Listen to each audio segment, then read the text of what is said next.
धर्म क्षेत्र कुरुक्षेत्र की सांस्कृतिक और आध्यात्मिक धरोहर को वैश्विक स्तर पर पहचान मिले, इसके लिए लगातार सरकार प्रयास कर रही है।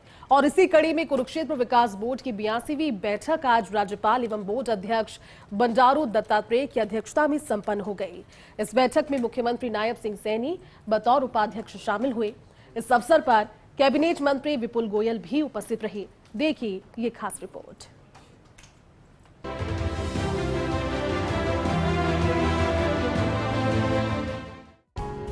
कुरुक्षेत्र विकास बोर्ड की 82वीं बैठक में 48 कोस के अंतर्गत आने वाले तीर्थ स्थलों में 48 उत्सव मनाए जाने का अहम निर्णय लिया गया है।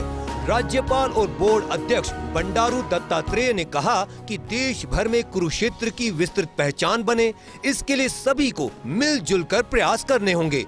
कुरुक्षेत्र का बड़ा धार्मिक महत्व है, ऐसे में एक भव्य आध्यात्मिक नगरी के रूप में इसके विस्तार को लेकर हमारी परिकल्पना होनी चाहिए। इसके बोर्ड में देश भर के विद्वान एवं प्रतिष्ठित लोगों को जोड़ा जाना चाहिए। राज्यपाल ने सुझाव दिया कि 48 कोस के अंतर्गत आने वाले तीर्थ स्थलों को लेकर साल में कम से कम 48 उत्सव इन गांवों में मनाने चाहिए। इसमें जनप्रतिनिधियों की भागीदारी के साथ साथ जिन गांवों में ये तीर्थ स्थल हैं, उनकी सहभागिता भी जोड़ी जाए।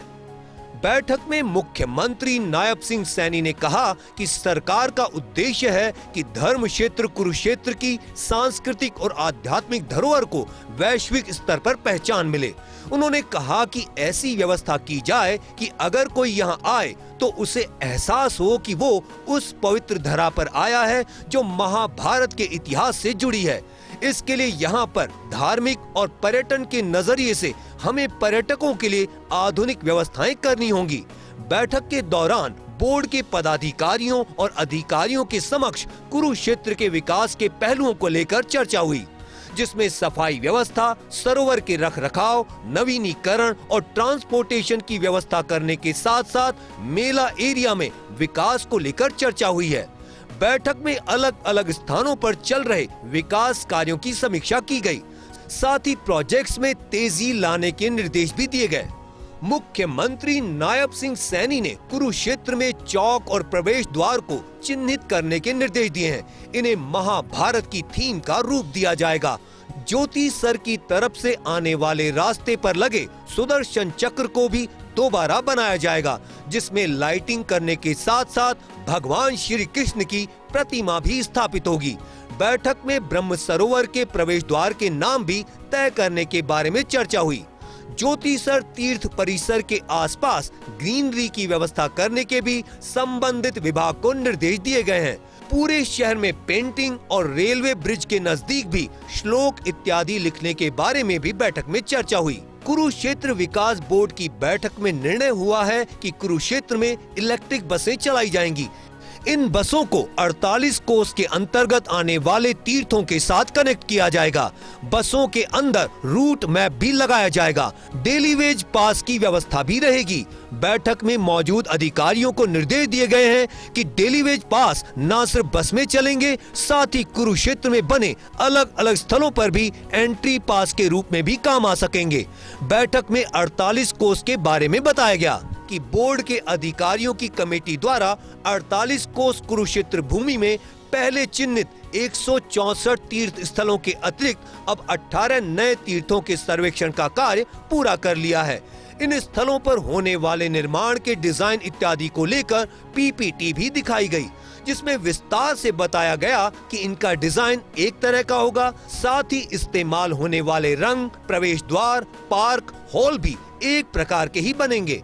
धर्म नगरी कुरुक्षेत्र में आने वाले तीर्थयात्रियों या पर्यटकों को किसी प्रकार की दिक्कत ना हो, इसके लिए बाकायदा 4 इंफॉर्मेशन सेंटर के कार्य को 15 अक्टूबर तक पूरा करने के निर्देश दिए गए हैं। ये सेंटर पिपली के bus stand, railway station, Jyotisar में रेलवे स्टेशन और केडीबी पर बनेंगे।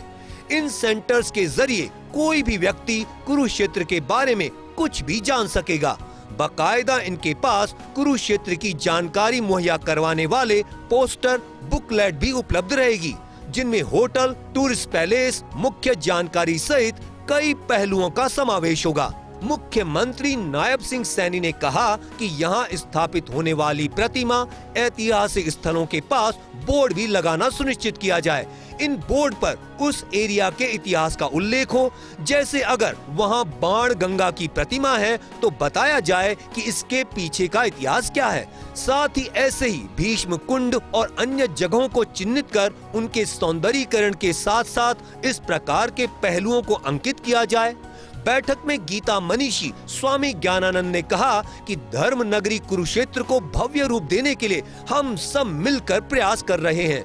उन्होंने इंदौर का उदाहरण देते हुए कहा कि यहाँ की सफाई व्यवस्था को लेकर भी वैसे प्रयास किए जाने चाहिए ताकि स्वच्छता की रैंकिंग में इसका भी स्थान आए। उन्होंने कहा कि गीता महोत्सव को लेकर ग्लोबल पार्टनर के रूप में जापान को साथ जोड़ा जा सकता है। उन्होंने सुझाव दिया कि ग्लोबल गीता समिट का भी प्रदेश में आयोजन होना चाहिए, जिसमें विश्व भर से स्कॉलर आएं।